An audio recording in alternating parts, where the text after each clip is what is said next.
मैंने ये सीखा अपनी लाइफ में कि एक इंसानियत होना बहुत ज़रूरी है। जैसे मैंने बोला एम्पैथाइज़ होना।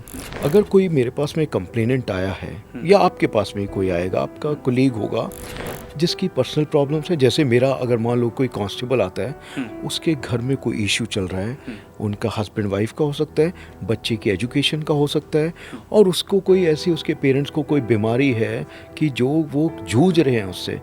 ऐसी सिचुएशन में अगर मैं उससे नहीं मिलूँगा, ऐसा भी हो सकता है, परंतु मैं उस समय उससे मिलता हूँ, उससे अगर मैं बैठ के बात कर लेता हूँ, उसके मन में क्या चल रहा है, तो उसको उस चीज़ का बहुत बड़ा समाधान होता है।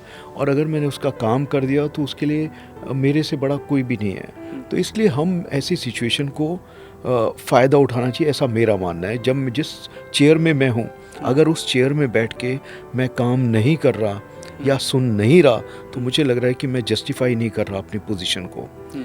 देखिए, काम हो जाते हैं लोगों के। कई बारी लोग किसी के पास में जाते हैं, उनके थ्रू फ़ोन करवाते हैं, और कई बारी हमारे ही उसमें जो होते हैं, जिसका पावर है, अथॉरिटी है, जिसके पास में पैसा है, जो राजनीति में है, उन सब की तो आप सुनते हैं। बट वो आदमी जिसके पास में कोई ऐसी चीज़ नहीं है, अगर आप उसकी सुन रहे हैं, तो मुझे लगता है कि वो चीज़ करना हमें बहुत ज़रूरी है, और वही इंसानियत सिखाती है जो मैंने आपको बताया।